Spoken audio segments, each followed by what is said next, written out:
Welcome to Canvas of the Heart, the Art Heals Arizona podcast, exploring how art transforms lives, where healing, creativity, and resilience come to life. Welcome, everyone, to Canvas of the Heart, a podcast of Art Heals Arizona. I'm Matt Sandoval, and I'm super excited today because I'm joined with a very special guest. Dr. Sherry Hamby is a distinguished research professor at the University of the South. And has made some important contributions in the field as we understand what resilience is, and in particular around some of the audience that we serve at Art Heals Arizona. And to go ahead and just state it out there, we're also very supportive of a project. She's releasing a book at the end of May 26th. So we want to make sure that you know about Stronger Than You Think. But Sherry, thank you so much for joining us here. Where are you at today? Where does this conversation find you? I'm in Tennessee. I'm in my home in Sewanee, Tennessee, Matt, which is a small town on a place called the Cumberland Plateau. It's very, very pretty up here. And thank you so much for having me. I'm so excited to be here. Yeah, thanks again. So let's just kind of dive right in. Tell us a little bit about your career and your career path. One of the things that I took from hearing you talk a little bit about it is how you've balanced a life as a clinician and also a life as a researcher. I used to do more of them, and I think that getting trained as a clinical psychologist is something that I have always tried to keep with me when I do my research too. So I'm always trying to put that clinical hat on and think, how is this eventually going to get translated into something that's useful in the field? So that has continued to have a real mark on the way that I think about the world. And of course, this work on resilience that I'm doing now, because I think what people really want to know the most is how can they feel better after something traumatic has happened. Yeah, we in our space here, we recently rebranded and went to Art Heals Arizona. We were formerly known as Free Arts, and there's a whole story about that. But we put the word healing on inside because that's what people understand. But what you're talking about here is this idea of, what's well-being? How do I feel better? And we embed that in that term healing, although it tends to be more medicalized and maybe even a little spiritualized. But that's what people understand. But this is what we have in common, is that we are really at important places with people who've been through more than their share, some very difficult things. And so we're really glad to talk to you further about it here, because you're describing things that really touch on our work in important ways. And I'd like to kind of just ground how you started this work. I know that a lot of your career was based in communities around Appalachia and underserved communities, and the psychology of people that might be experiencing a variety of kind of social stressors, interpersonal stressors. So tell us a little bit about how that influenced your view of what resilience is. Thank you for that question, Matt. I think that has really shaped my work. And in fact, I did some of that work in Arizona back in the 90s. I spent a couple of years on the San Carlos Apache reservation. And now, as you say, I live in a very rural part of Tennessee. The Cumberland Plateau is sort of on the southern end of the Appalachian mountain range. It's a very big range that covers most of the East Coast. And that does guide my work a lot. And I think mostly because there's so much classism in the United States, and even in psychology and social work and related fields like that, I think we often don't understand how much we are assuming that people who don't have a lot of financial resources must not have any other kinds of resources too.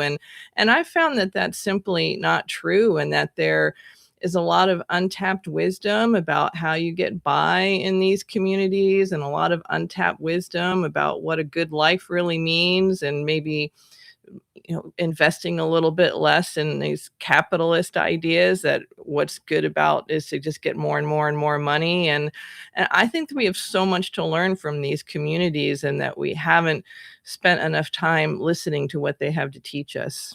Yeah. In a way, it's a great balancing force to whatever level of comfort you might be enjoying, that part of this might be temporary, in some ways, fortune by birth or by circumstance. Certainly, we have values as a culture around hard work and having talent pay off. And that is true for some, but not all. And we can learn a lot by really listening to the things that people bring that come from their own like humanity, their own dignity, and um, listening to these communities is important. That leads me to my second question, which I think is a really powerful overlap to what we do at Art Heals Arizona, and that's your thinking and writing about how the field over time has really, sometimes inadvertently, maybe at other times directly, used kind of deficit language or a viewpoint of people. And even in my first question, in order to describe the context, I had to tell the audience they might be poor, they might be in this part, and people make associations based on those. So in those ways, we still, I'm aware of it. I'm calling it out, that I definitely have centered a question around something that will connect to sometimes stereotypes that are not fair. But that deficit lens is what comes up for people, and it's been a big part of your work. Could you tell us more about that? Sure. I think that has really guided my work from the very beginning. I mean, even going back to my dissertation, which I did when I was in graduate school in the 1980s and 90s, just trying to push back against that idea that survivors must be helpless, that they must not really realize what's going on.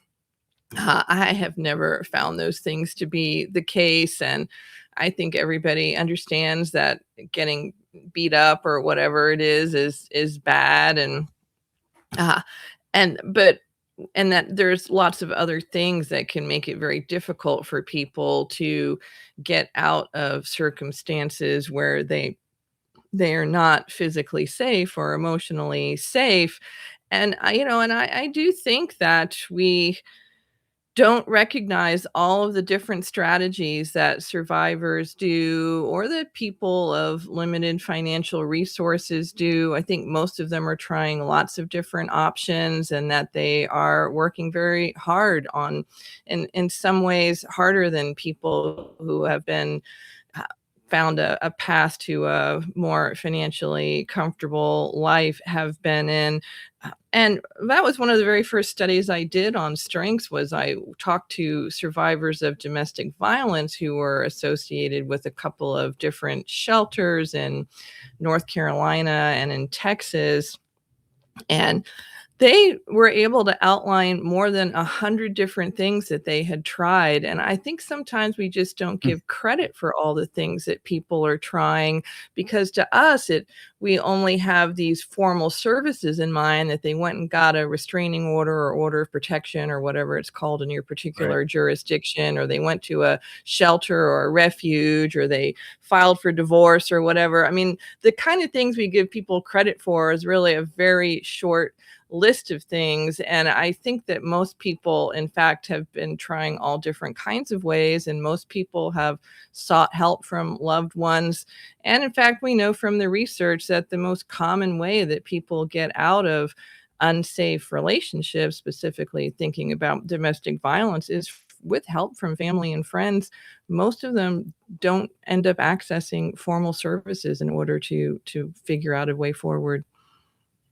Right. So there's a skill set, there is a sense of their own worth and capability that we're leveraging and building on. And I think that's important for our audience here listening. If you're joining us because you saw who our guest is, the center of Art Heals Arizona is serving children, teens, families that have some degree of separation from parent or home. So that means foster care system, shelter living, unaccompanied minors, refugees, and then also families who've experienced domestic violence. And wherever we can, Mm. we go where people are living to deliver our programs. We have a beautiful building in uptown Phoenix, but that's a very small part of what we do. And so that what you're sharing there about that audience of people is something that we hold to be pretty important as well, that we're working with what people bring. One of the things that's important in some of our data when we present it, not to bore everyone with math, but the intercepts tell us on a chart that people don't start empty in our programs. They come with the skills that they're going to develop here to some degree. And it's not growth forever. It's just, that's not necessarily a program model. It is support to these things, right? And this kind of brings us to your book. I'd like to find out more about Stronger Than You Think. I see the cover of it right behind you. And I know that this is a unique project because sometimes, in the academic field, people stay in that lane. Other people cross over to trade books. You're doing both. So tell me about the decision to write it and who it's for. Yeah, thank you so much for that. Yeah, it's it was a great project for me personally. I ended up getting a lot more personally out of it than I expected. It's my first time writing a book for a more general audience instead of more university press or peer-reviewed scientific journal article or something like that. And I just really felt that we have finally made a tremendous amount of progress in understanding what really helps people heal in the last, maybe 10 or 15 years, especially with this understanding of trying to add the kinds of things exactly what you all provide, access to more strengths and positives, and bringing in art and journaling and mindfulness and all of these kinds of positive psychology tools instead of just focusing on symptoms and deficits and what's wrong with you instead of what do you need to have a good life.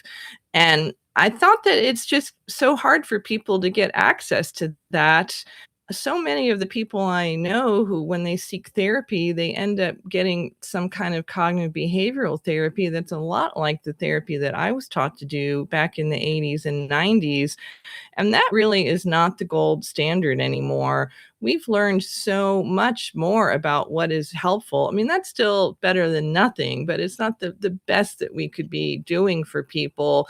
And I just think that information is so hard to get to people because it tends to stay locked in the ivory tower, if you will, or of locked in these scientific journals, spread out across lots of different types of writing. So somebody might have a piece on mindfulness and somebody else has done a study on journaling or narrative or art. And so what I wanted to do was to try to bring this all together in a really accessible way so that people from all walks of life who are either on their own resilience journey or helping other people on their resilience journey could really have access to the cutting edge of what we figured out in the last 10 or 15 years.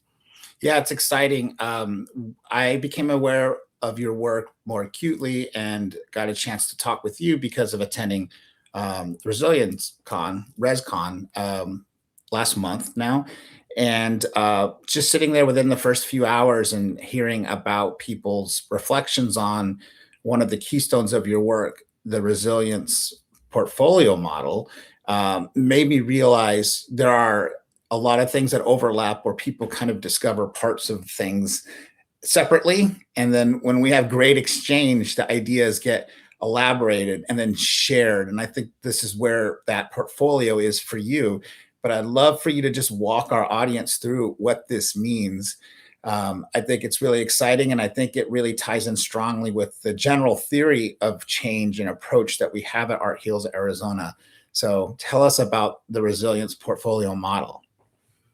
Sure. I'm happy to do that. So the resilience portfolio model, I suppose the main driving force behind it is wanting to push back on some of these old ideas that we've got about resilience being toughness or grit or just managing to push through no matter what.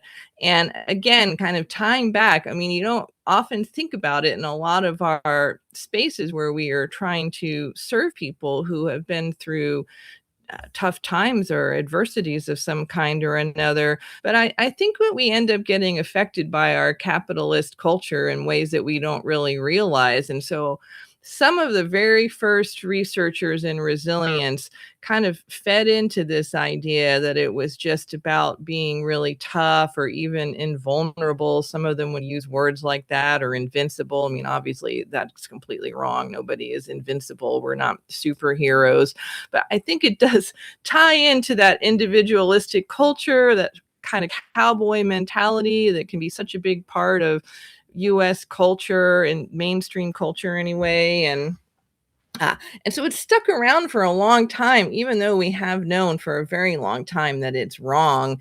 And even if you just think about it for a minute, you realize that there's more to healing than just toughing things out and never admitting that you're feeling bad or upset or asking for help or anything like that. So what we've tried to do with the resilience portfolio model is get more intentional about spelling out exactly what are the things that people need to heal from trauma. And we have set them into 4 different domains: into meaning making, which is connecting to something larger than yourself, whether that's like a mission or a role like parent or teacher, or a set of beliefs, whether it's religious or spiritual beliefs or some kind of following cultural traditions or things like that. Regulatory strengths. So we do need to manage our emotions and behaviors, which is where that kind of toughness and grit and stuff goes. But that's not the only thing that goes in that bucket. There's a lot of other kinds of things too. So even trying to broaden our ideas about that particular lane. And then there are interpersonal relationships. No one heals alone, as I'm sure anybody listening probably knows, that they've gotten their own help or they've been of help to somebody else.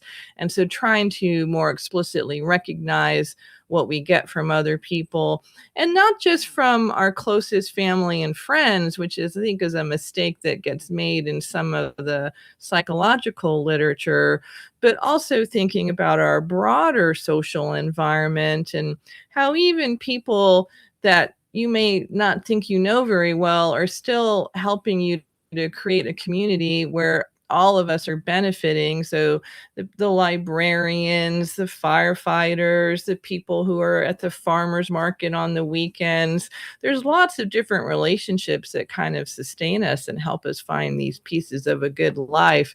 And then last, and it was last for us too, I'm sorry to say, is the physical environment. I do think, trained as a psychologist, it took me a long time to tune into that too. But I do think there's tons of evidence to support that our physical environment really makes a difference for us too, whether that's access to nature and green spaces like forest and parks, or blue spaces like lakes and oceans, or if it's aspects of the built environment. So for example, you mentioned that you have a space in Phoenix where you can provide services, or you might even transform spaces that aren't really meant to be healing spaces. It sounds like something your organization does. And I'm sure you've given a lot of thought to like how you can take a space that maybe wasn't initially designed to be a healing space, and what you can do to bring both your energy as people and the physical elements you need to provide your art programs or whatever, and give people those physical spaces where they can feel safe enough to heal too. Yeah, you're right. And we've found this to be pretty compelling. And so when I talk about the models, I try to explain it. And I know that's a function of like how we learn things, is like, take the idea, explain it to somebody who doesn't know what you're talking about, and it'll make you work out the ideas more. So if I'm sitting across somebody who loves coffee, I'll talk about like how they make it and what do they like that goes in it. And because, I think it's kind of old school now just to drink straight black coffee. Most people have a particular formula, right? And so in that way, the portfolio model is similar in that everybody needs a different thing. And it's a different mix of some common things, but the mix is different. Now, on the other side, on the art side, I'll tell them it's like a soundboard, and maybe you like more bass. Maybe it's a big board and you need more levels in here and there, or at different parts of your life, you need this. And this really does connect to people because they know that like at different times, I really did need the long hikes to be out here. Now, In Phoenix, we have to admit we've built this wonderful thing that's really still a desert that is really if you stay out there too long, you'll be in big trouble right away. And it is a hostile environment. It's beautiful. And 8 months of the year, it's wonderful.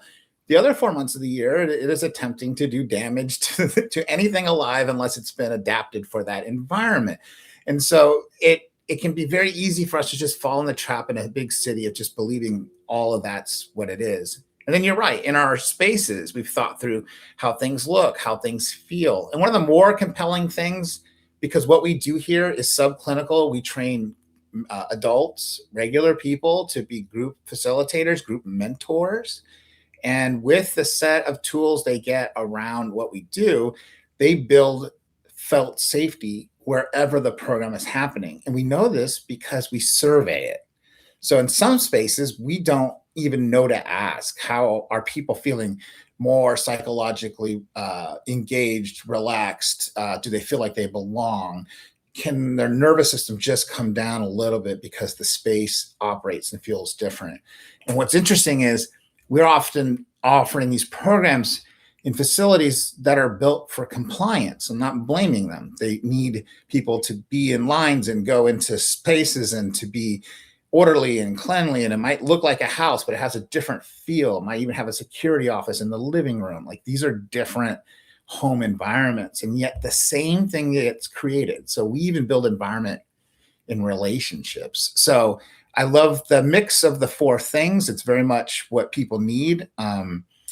And on that note, I want to shift gears slightly to something else that I think we hold in common. And the term in the field is polyvictimization. I'd love for you to tell us about that.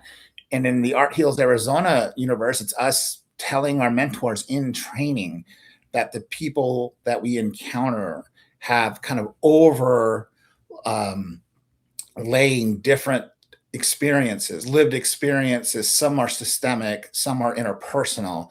But tell us a little bit about that polyvictimization. And once we realize that's what's happening, what do you think these people need that may not be offered without some intention? Sure. Yeah, I think that's a really important point to understand polyvictimization. So again, I know I keep going back to sort of the 80s and 90s or the 70s, but I do think it is really important to kind of understand the historical arc that we've taken, because it does show where we have learned things and where we might still be missing things. So when we first started applying the tools of science to the problems of victimization and trauma, that was mostly back in the 1970s and 80s. We first started studying domestic violence and child abuse and sexual assault and all these different kinds of things. And before that, it was really mostly just about crime in terms of anything that people tried to keep any sort of official documentation of. And that turned out to be hugely impactful work. I tell people all the time, I think that was the most impactful social science that was ever conducted, because it totally transformed society. It was, I mean, the advocates are responsible for inventing things like domestic violence shelters and things like that. That didn't come out of the scientific community, but it was the science that showed how many domestic violence survivors are out there, that justified this huge investment that states and federal governments and foundations and other places started putting into shelters. And so in the early 70s, there were only maybe a handful of shelters in the entire world. You could probably still count them on your hands by 1974 or so. In 1975, when Murray Strauss and Rich Gellis and Suzanne Steinmetz conducted the first national survey of family violence, they just started dumping all kinds of money into it. Now there's more than 2,000 shelters just in the US alone. And you could take that with other things too, the investment in services for child welfare, for crisis hotlines, for specialized police units or specialized courts, for prevention curricula in the schools, just all kinds of things we started investing hugely in. But all of those things were also created, and still, because of the way bureaucracies and institutions work, in some ways they don't look that different than they did in the 1980s or 90s, and they are very siloed. So you go to a shelter and you get all these services for domestic violence, and you go to a child welfare agency or a National Children's Advocacy Center or something like that, and you're going to get services for child abuse, and in the schools you're going to get programs for bullying, even though those are all extremely overlapping populations. And this is what we figured out around the turn of the century, starting especially with the adverse childhood experiences research that was done by Vince Felitti, a physician in California, and a bunch of his colleagues. And what they found, and what has been repeated many times, and you're using the term that my colleagues and I developed called polyvictimization, that I developed with David Finkelhorn, Heather Turner, and Richard Ormrod, is that it didn't matter so much what the individual specific traumatic experience was, so much as your cumulative lifetime dosage. And because a lot of these types of incidents are really highly related to each other, exposure to domestic violence is really strongly related to child abuse, for example, but even other things that you don't think are so linked in obvious ways, like risk of sexual assault outside the family or risk of exposure to crime. Those kinds of things are all interrelated too and interconnected. And then what we have found, in not just my research with my colleagues, but in hundreds of studies now, is that the biggest driver of a lot of our symptoms and a lot of our long-term health effects. So again, back in the 20th century, when we thought about the consequences of traumatic events or violence or things like that, we mostly looked at the, quote unquote, psychological consequences, PTSD, depression, or behavioral consequences like substance misuse. But we know now that they have a lot of physical health consequences too, and even later on rates of heart disease and cancer are very closely tied to what your cumulative lifetime trauma dosage is. So it's really important to understand that it's probably not any one particular event, because it's this cumulative exposure. And it's because, as far as we know, with our current level of science, we don't really have different systems in our body for responding to different kinds of stress. Our bodies are doing pretty much the same thing, and whether we're getting bullied or whether we're experiencing domestic violence, or even if we're running from a bear, we're getting flooded with stress hormones, our heart rate's going up, our blood pressure's going up, things like our immune system and our digestion are regulating down. And over time, with chronic exposure to stress, these kinds of things have long-term physiological consequences that probably explain most of what we think of as the major consequences of long-term consequences of exposure to violence and trauma.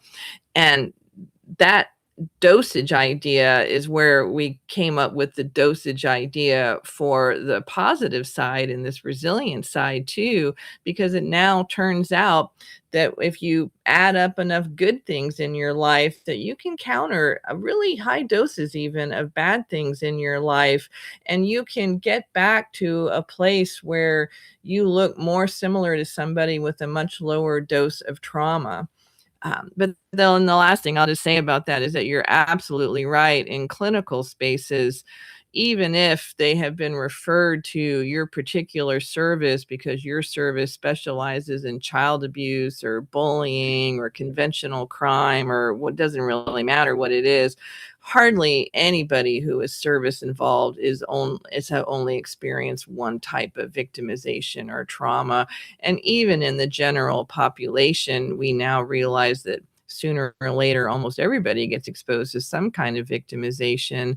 Even by the end of adolescence, it's 70 or 80% in most countries around the world.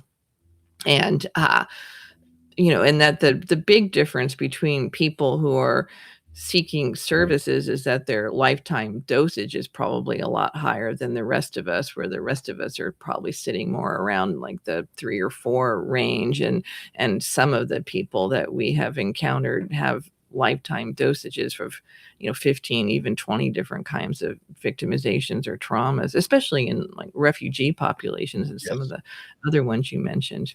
Mhm. Yeah, I mean, it's sobering to realize the option to come and declare for refugee status is the result of real hardship that needs to be demonstrated, but the process itself, particularly in 2026, is getting harder to even go through the process. So the process Yeah. itself becomes its own.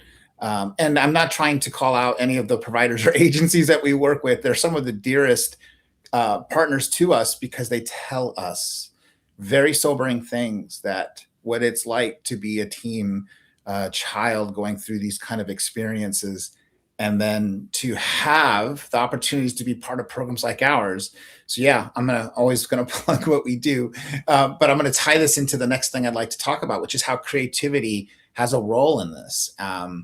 Because our partners tell us that for many young people who are really struggling, showing signs of depression, going through a difficult period here of adjusting into a new culture, with these kind of community labels of refugee or unaccompanied minor, those are things they never dreamed of calling themselves those things, but they're going through an experience. And yet they look forward to the activities and the presence of our programs in their spaces enough that it's a motivator. So that's very sobering, because it's great to know that we matter. It's also sad to know that we need to matter in this way. But that brings up for me, and I love the fact that within hours at ResCon, we were hearing from people committed to the arts, artists who are fusing art with resilience and creativity. And so I'd love to see or hear from you about how storytelling and any of the other kind of creative expressive acts are kind of fitting into that resilience portfolio as you see it. Mm. Yeah, no, thanks for that, Matt. I love all of the creative expression. For the most part, in terms of the model, I think the main places that those things help is with meaning making and perspective taking and helping people process what's happening to them, work on their own identity building. But it can have benefits in other areas too. It can have benefits in regulatory processes if it helps you establish a routine. It can help if you're doing it with a group of people, work on your interpersonal relationships. If you take the stuff you've made and put it up around your house or your workplace or your classroom or whatever, it can make your physical environment more beautiful. So it is one of these things that can really help people build all across their different domains. And I guess I just would like to make 2 comments about that just to underscore them. So the first, I just want to underscore something that you said earlier, because this is one of the most important features of the portfolio approach, is that you don't have to take, you don't have to do some specific set of things, that you can choose what you like. So if you really hate drawing, you don't have to draw. You can pick some sort of other art expression. You can write, you can play music, you can listen to music, you can use sculpture, or if you like to sew, I mean, anything across that whole spectrum. And that it's great for people to really pick and choose. So much of the advice out there, like I'm a huge fan of mindfulness, for example, but I read so many articles that are like everybody needs to go out and do mindfulness, but not everybody is going to like it. And if you really hate mindfulness, don't do it. We just need to figure that out, and everybody can put together their own portfolio. It also means that you can use different kinds of different communities. There's going to be different cultural differences in terms of Yes. what kinds of activities people are drawn to. And so you don't all have to go into that same mold in that way. And the other point that I wanted to make is that back in the day, that they used to treat art therapy and music therapy and equine therapy or anything like that so differently from the real therapy that was happening, which meant when you were going and sitting one-on-one with your therapist in a Talk room therapy. and doing talk therapy. Now we know that we have finally started to do more formal randomized controlled trials of these things, that all of these creative therapies are beneficial for people too, and that you can get things out of those that you may not be getting out of that talk therapy. And we still tend to, I think you mentioned this earlier, that we really have this very medicalized approach, and there's something about talk therapy that seems more like going to visit the doctor when you have, you have a bad infection or you've pulled your back or something like that. And so it seems more like real treatment to us, but we really need to keep pushing against that. And so organizations like yours are so important, because the treatment for trauma and adversity is not the same as the treatment for strep throat. And we need different things for that. And we have to get better at taking more seriously how valuable arts-based therapies and any kind of creative expression is as part of that healing process for people. Yeah, I loved the keynote. I think it was Christopher Thornton. Um, That's right. and he was just going back to, I mean, you know, come, you got the choir. You can preach to us, the choir here, with saying that, as long as we've formed communities, we've drawn and we've made music, and we can see it even when we don't know what they played. We can unearth these communities and find the things that they made. Art's a fundamental human right. It is an expression of our humanity, and to separate it in some way is really a form of harm, right? And that's I Mhm. love, like, your historical tracking of attitudes. It tracks with me a little bit because I lead an organization that's very arts based, but I am not a professional artist. I'm not going to be confused for one at any point in the future. But that doesn't mean I'm not creative or I'm not an artist, and helping people center that, because I have more experiences of, like, needing to perform toward a grade, and not, you're saying, like, somebody says, I don't want to do mindfulness, right? And mindfulness got shoehorned into thinking it was deep breathing exercises, which is really hard for a lot of people. And there's openings there for people Right. to realize, why is that? But one of our posters at ResCon was really about the effect of the staff who are part of the programs at our partner agency. So they're not part of the delivery. They just happen to be in the space, and maybe they do the project with the kids.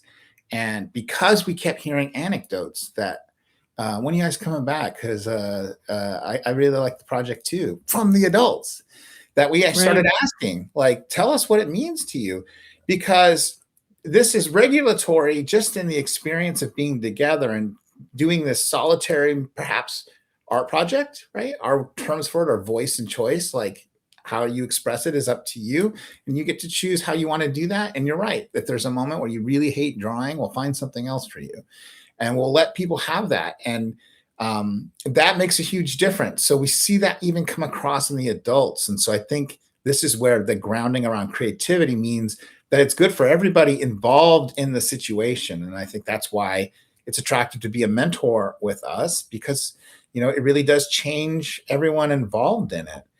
um, I just want to keep us moving here, because I want to get on a couple things related to both, just at the higher level, the systems thinking around it. And we live in a time where things have become more trauma informed. And if you stay on TikTok or Instagram too long, you might run into a lot of amateur therapists who are giving advice. And so some of our terms are kind of being used in different ways. And I think organizations themselves, we are certainly doing this, understanding what do we commit to and what are its effects. And I'm really interested about what you might be seeing in the field around what is good around what's trauma informed, trauma responsive, and where organizations might not be quite capturing what's needed for people.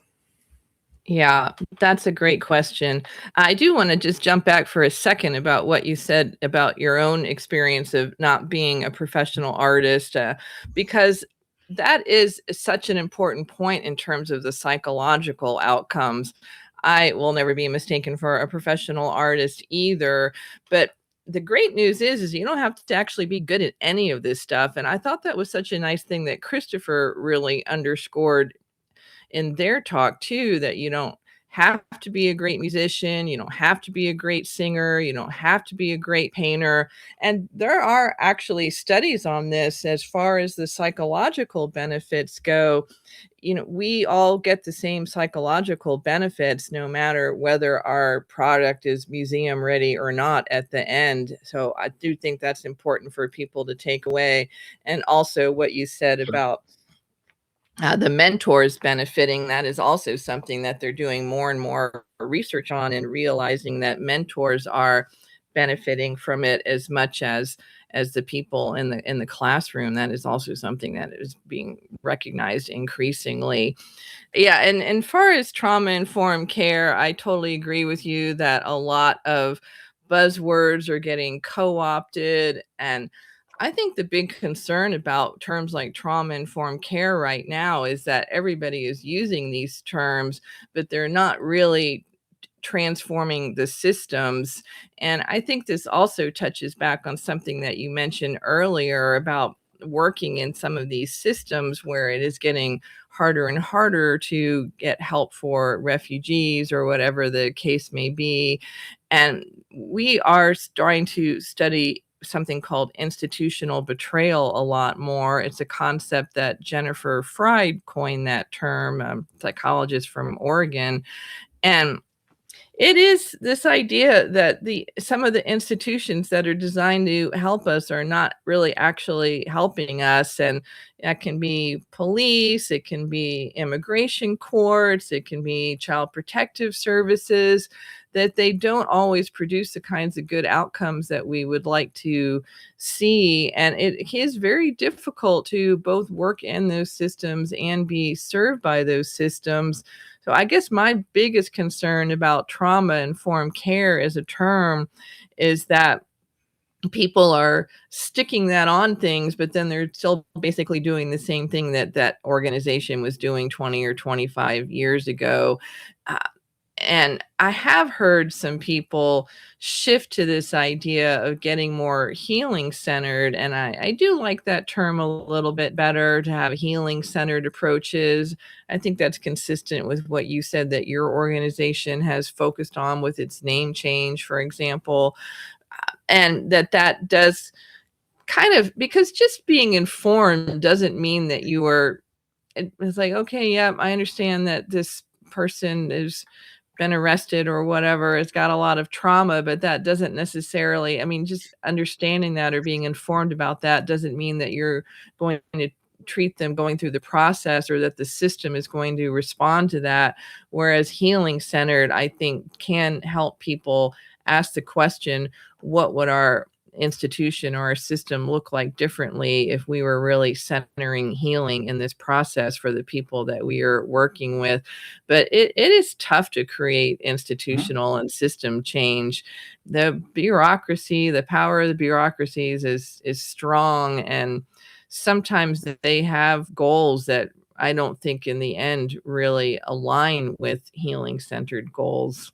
And Yeah. I think it's been helpful for me in recent years just to get more frank about acknowledging that some of these institutions that we call social services or human services or even healthcare uh, really aren't trying to accomplish what I'm trying to accomplish.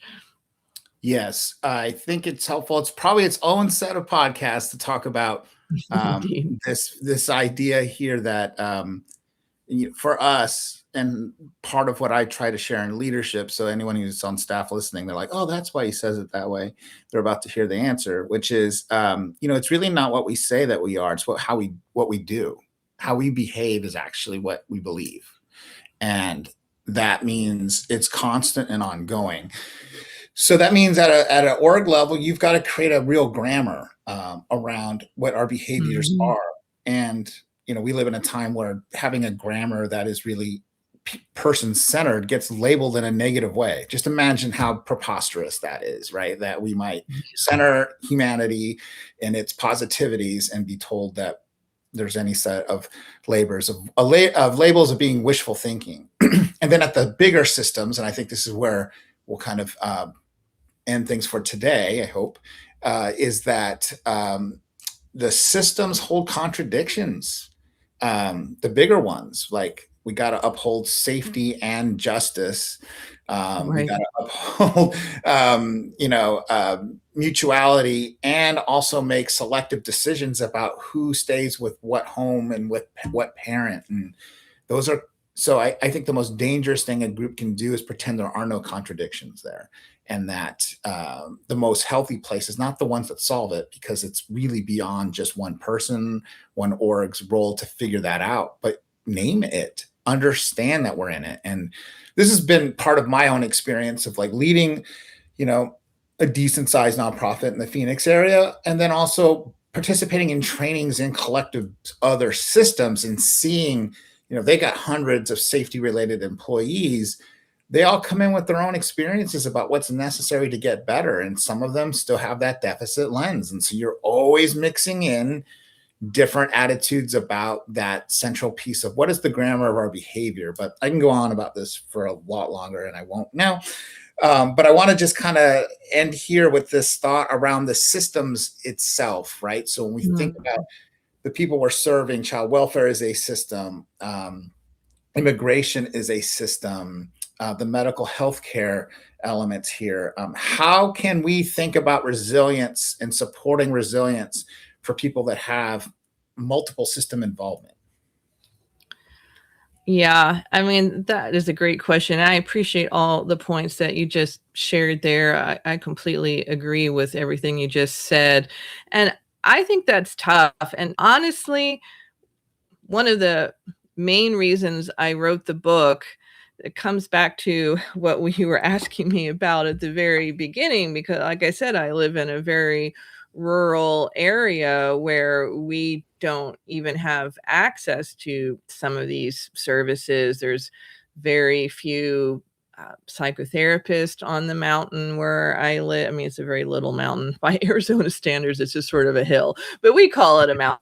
It's about 2,000 feet tall, and so it's a baby mountain. But try to remember, like, I know, like, you guys definitely don't call that a mountain, but that's what we call it. And uh, but there's no psychiatrist on the mountain, and any kind of specialized medical treatment. If you need any kind of surgery or anything like that, you're going to have to go off the mountain and into the closest cities, which are an hour and a half drive each way, at best. And so, but one of the great things about what we've learned in the last 10 or 15 years is that a lot of the things that you need to heal from trauma specifically, which is the question I mostly focus on, you don't have to have a licensed provider to get that. You don't have to have a licensed provider to do art therapy or to do mindfulness. I love what you said about all the different ways that there are to do mindfulness, to get out and spend more time in green and blue spaces. And a lot of these things we now know have impacts that are equal to or better than cognitive behavioral therapy or antidepressant medication. The nature-based interventions like forest bathing or Shinrin Yoku in the original Japanese, which just means hanging out in the forest, exercise, like different kinds of mindfulness approaches. All of those things can equal or top standard talk therapy, cognitive behavioral style talk therapy, and they're all super accessible to anybody. So truthfully, the answer to your question right Mhm. now is that I have mostly been trying to think about how people can sidestep some of these systems and still figure out how to put together the pieces of a good life, which of course, again, if you get out into these communities and talk to people, it's what a lot of people are doing anyway. But right now, everybody has to figure that out. Maybe not one at a time. Maybe you're getting advice from your family or your loved ones, or I don't know, your plumber even, about like how to do Mhm. that. But it is still all kind of happening in these very baby individualized steps, one at a time in these small pieces, whereas we could be trying to get the message out more. And I think a lot of times we don't send this message out more because it's a counter to the people's bottom lines who are offering some of these more medicalized services. But for me, I just want people to feel better. I mean, my mission is to try to reduce the global burden of trauma. I think it would be great to keep working on getting these systems to recognize that 100 or 140 or 50 years ago now, that they started off trying to copy the medical model, and it is really time to put that aside and start thinking about what would it look like to help this person put together the pieces of a good life and get more future oriented in their services, instead of always looking backwards at what happened to them and the symptoms that they're having because of what happened to them, and get more future oriented. Yeah, I think that's a great way of putting it all together. I've joked recently that I think the pinnacle experience I'll have at Art Heals Arizona is when we do group art at some campsite in the woods. We don't typically do that now. Just a lot of difficulties around residential camping. We tend to do day camping in the city with our camp experiences, but it would be touching on all those moments of being out there creating in nature. And it's what you're touching on, is how do we add these into the mix for people? Because these are things that immediately bring joy and connection. They are also within their control. And those are really powerful things for people who've been in experiences where they lack that kind of control. So as a final thought, when you think about our culture, maybe it's kind of within your book, the theme of your book, what do you wish our culture would understand or think differently about the people who've survived serious adversities or traumas? What do you think that they should reconsider in the way they think about them?